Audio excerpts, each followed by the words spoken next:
E a partir de agora, eu tenho a alegria de receber aqui nos estúdios da 94 FM, deputado federal Beto Rosado, do Progressistas. Bom dia, deputado, seja muito bem-vindo. Bom dia, Ana Ruth, bom dia a todos os ouvintes da 94 FM, do Jornal da Cidade.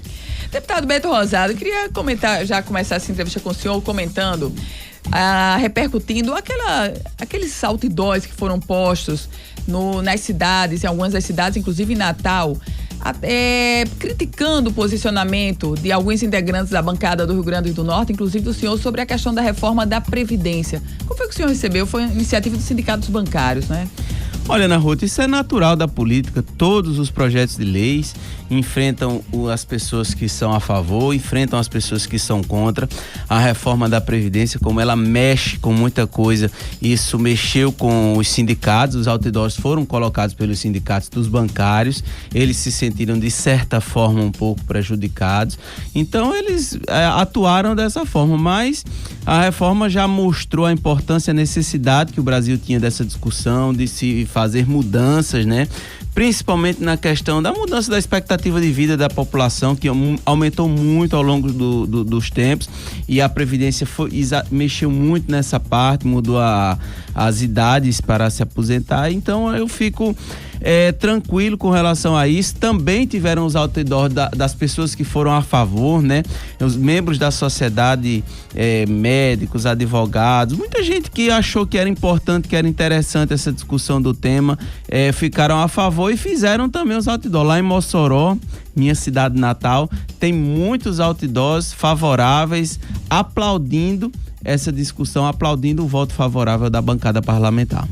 Reforma tributária, deputado. Pouco antes do senhor chegar aqui no estúdio da 94 FM, a gente trazia o contexto de reforma tributária, onde secretários municipais, inclusive o de Natal e o de Mossoró, se posicionando que não pode tirar a autonomia dos municípios. Como é que o senhor se posiciona com relação à reforma tributária? Ana Ruth, a reforma tributária é extremamente necessária no país. A gente vê aí diversos ramos do comércio, do comércio informal, do comércio da internet, que de certa forma não chegam a contribuir. A gente vê aí sites como Mercado Livre, como AliExpress, como diversas formas de negociações que existem no país e que de uma forma ou de outra não consegue contribuir com 10%, com 20% das transações. E a reforma tributária, ela vem exatamente para pegar todos esses ramos, para equalizar contas que não estão fechando. O nosso estado, que tem sido se frustrando em arrecadação ao longo desses últimos anos, ele tem essa necessidade, mas realmente ela tenta, assim como a reforma da Previdência tentou mexer diretamente com União, estados e municípios, nós fizemos alguma ressalva porque existem questões locais, a exemplo Rio Grande do Norte, que a governadora antes dizia que era contra a reforma da Previdência. Hoje parece que ela tem emitido sinais através dos seus auxiliares, do seu vice-governador, dizendo que é a favor hoje da reforma da Previdência, mas nós separamos na discussão do projeto a votação do que seria parte dos estados e dos municípios.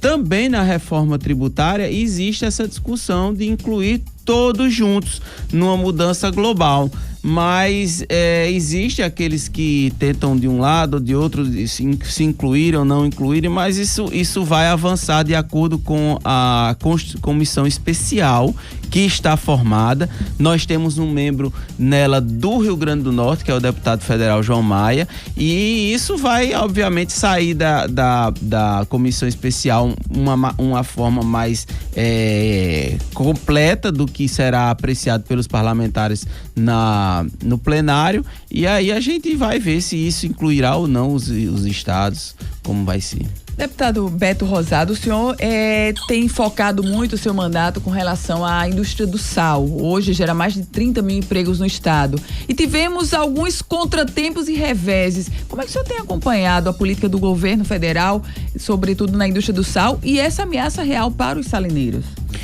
Olha, Ana Ruth, meu mandato realmente ele tem um foco nas potencialidades que o Rio Grande do Norte tem. Tem tido uma atuação muito forte na área da produção do petróleo. Nós somos o maior produtor de petróleo em terra do país, Rio Grande do Norte. Na produção do melão, tive na China recentemente para abrir esse mercado. E o sal é realmente um dos maiores potenciais geradores de emprego do nosso Rio Grande do Norte. Você falou aí 30 mil empregos diretos, né? Essa cadeia de empregos indiretos é muito maior.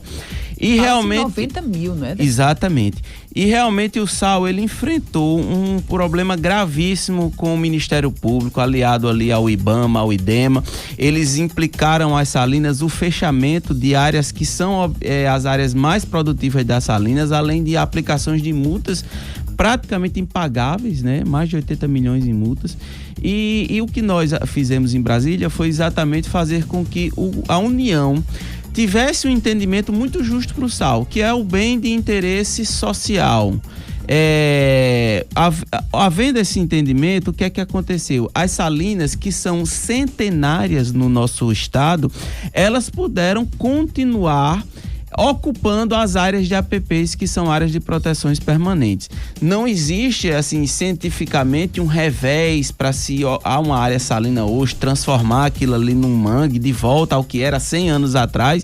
Então, no Código Florestal, no próprio Código Florestal, há uma ressalva em que, se um bem é de interesse social, ele pode ocupar uma APP.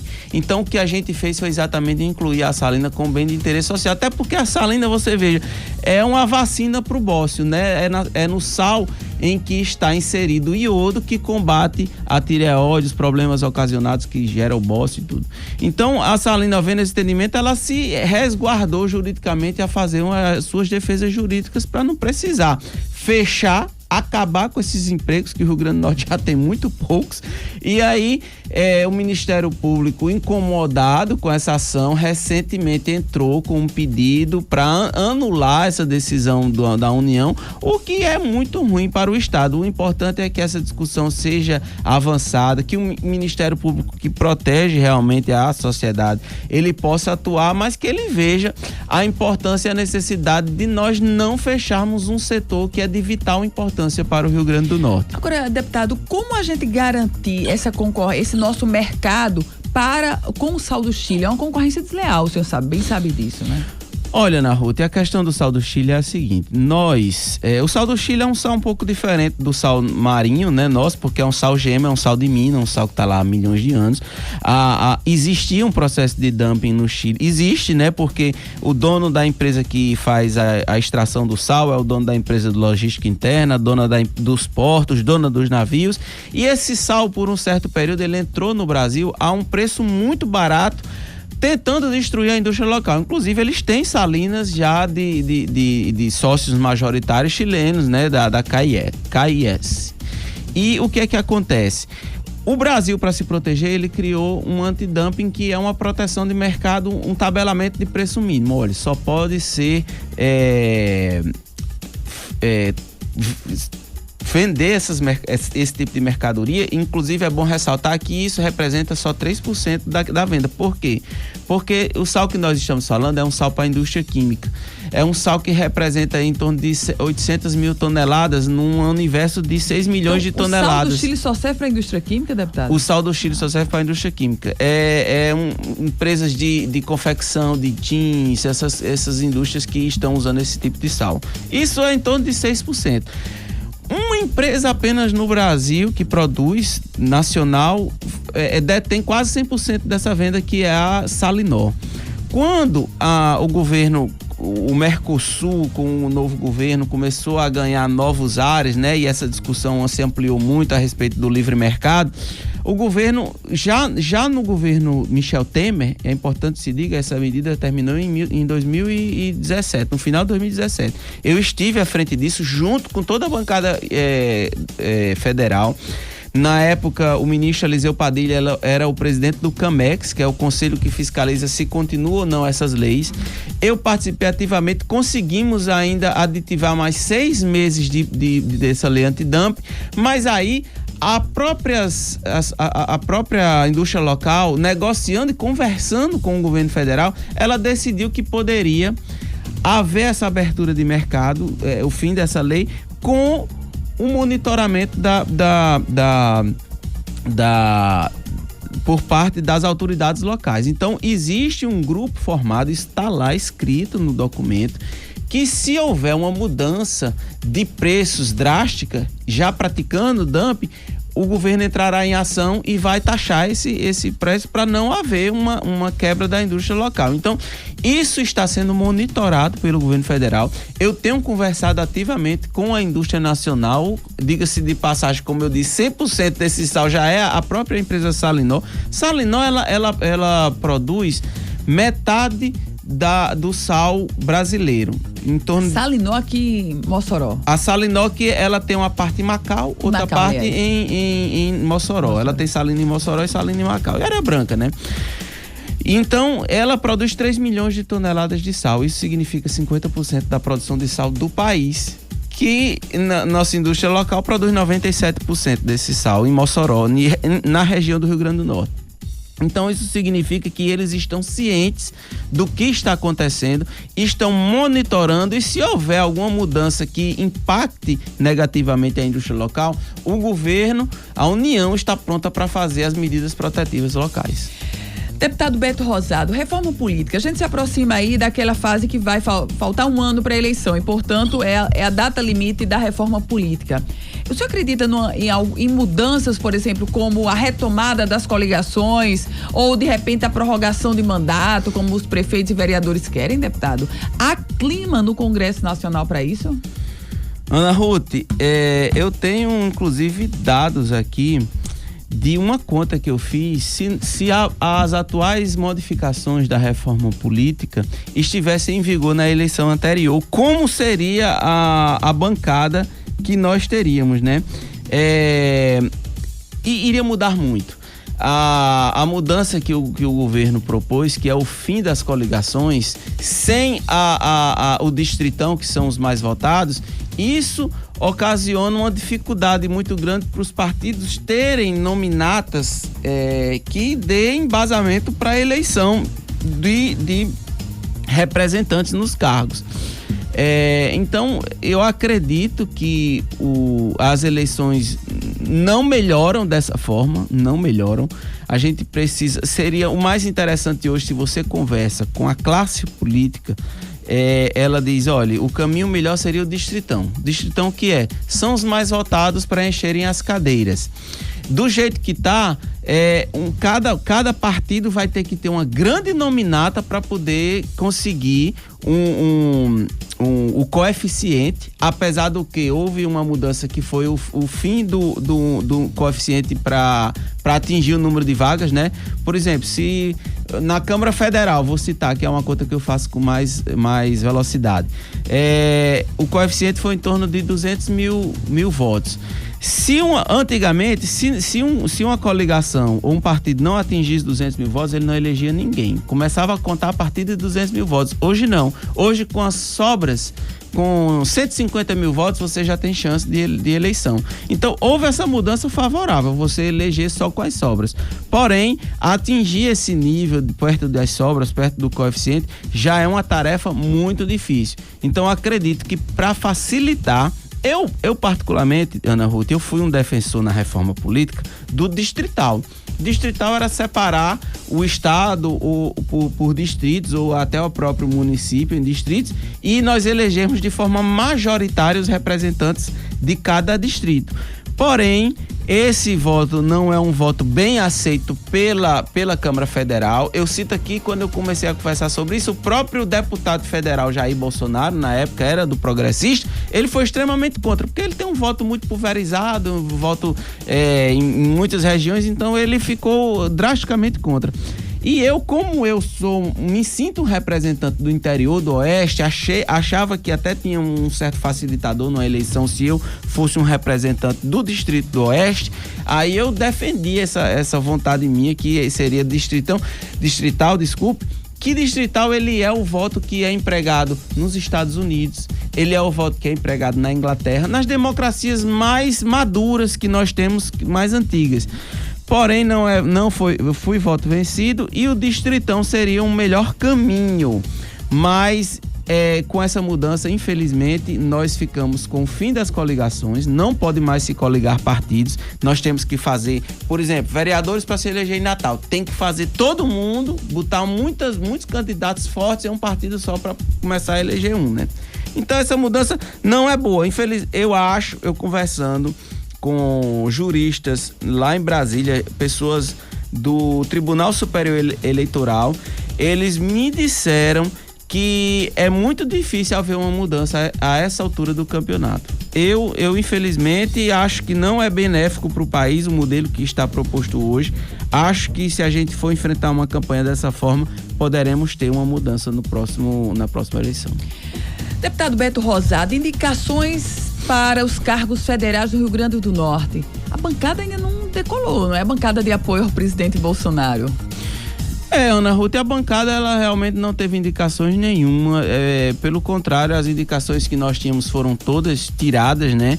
O PSL veio com muita sede ao governo, dizendo que era a novidade da política, e o que a gente viu foi eles virem e ocuparem todos os cargos do governo, não conversou com a base, as pessoas que queriam formar base de governo, que é importante essa organização de base, e acabou que essa discussão ficou muito embolada, ninguém teve mais interesse, eu pelo menos perdi o interesse, até porque a gente estava no meio de uma discussão muito difícil, que era a reforma da Previdência, e se a gente fosse fazer indicação, a sociedade ia começar a entender assim, não, eles estão negociando a votação da Previdência porque estão indicando cargos no governo federal. Então, eu particularmente perdi o interesse, vi uma fome de poder por parte de colegas meus que entraram lá, e fiquei na minha, não vou mexer nisso, não tenho interesse. Já em outros governos eu já participei disso, não vi vantagem nenhuma, tentei contribuir, dar a minha parcela de contribuição à sociedade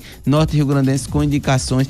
Tive pessoas que fizeram excelentes trabalhos e de repente saíram de lá sobre críticas não dos opositores, mas dos aliados. Então eu fiquei insatisfeito com o que eu vi e eu não pretendo fazer indicação alguma. O senhor se define hoje de situação ao presidente Bolsonaro, deputado, ou independente? Ana Ruth, eu me sinto independente, mas de certa forma eu me sinto situação. Por quê? Porque eu acho que as ideias, os projetos de reformas do governo Bolsonaro são importantes para o país. A gente vem de um momento dificílimo do país, onde precisou passar por uma mudança. Infelizmente, a gente tem ideologias que estão atrapalhando as discussões. O próprio Partido dos Trabalhadores, que é um partido de ideologia de esquerda, quem levanta a esquerda do país, ele tem feito uma oposição desonesta à sociedade. Por que desonesta? Porque ele iniciou os debates dizendo que a reforma da Previdência era um monstro que a sociedade ia engolir, que o parlamento ia aprovar. Hoje, a gente escuta a governadora, que é de esquerda, que foi à frente dessa discussão, dizer que a reforma é importante. Então, eu acho que houve uma discussão desonesta com a sociedade. E eu acho que, pelo fato de haver um alinhamento das minhas ideias, das ideias progressistas com a ideia que o presidente Bolsonaro tem colocado, há uma certa afinidade, um alinhamento de situação. Porém, obviamente, eu particularmente acho que o nosso presidente desliza muito, às vezes, eu li até um artigo dizendo que ele faz isso de propósito, né? Ele diz algumas barbaridades que é para mudar o foco do que realmente ele está tentando fazer, mas eu não sei se é isso, eu não posso dizer se essa estratégia é verdadeira. Infelizmente, a gente tem algumas barbaridades ditas pelo nosso presidente, que eu não quero nem comentar aqui, mas os ideais, os princípios que estão permeando esse novo governo, ele bate com os princípios progressistas e a gente tem dado apoio. independente de cargo, independente de emendas parlamentares, eu vi muito na imprensa dizendo que a base foi feita através de emendas. Não teve absolutamente nenhuma emenda aprovada para o chamado Centrão que foi formado. Antigamente, Ana Ruth, quando falava centro, aí eu me identificava, né? Agora eu sei o que é o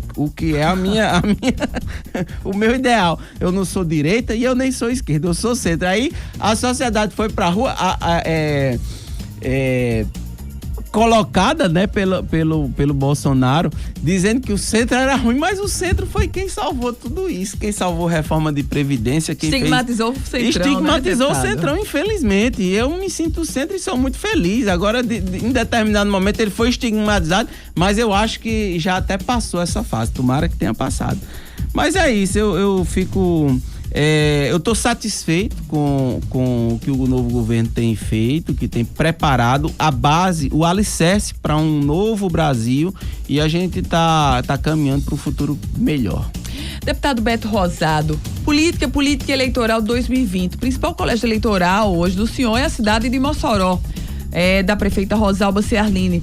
Como é que está sendo construída essa reeleição da prefeita Rosalba Ciarline? Candidatos de oposição também já surgem no cenário, não é, deputado? Ana Ruth, a construção é como se dá em qualquer construção de quem está no trabalho, né? Quem está no cargo, trabalhando. A prefeita tem feito um esforço no município de Mossoró, nesse cenário que está difícil para todos os municípios, principalmente os municípios de grande porte, que têm enfrentado essa frustração de receitas muito grande. Mossoró não é diferente. Mossoró, que é uma cidade muito comercial, que congrega ali um polo oeste. Mas a prefeita tem feito esse esforço. Pegou a prefeitura, tinha aí quase 3 meses de salários atrasados, já está tudo em dia, de forma organizada, com investimentos muito importantes na área da saúde e estruturando o município, pavimentando um caminho para Mossoró voltar ao desenvolvimento, como Mossoró sempre foi uma cidade desenvolvimentista. E eu acho que politicamente isso será a base, o alicerce de um projeto político dela, ela que tem direito a uma reeleição.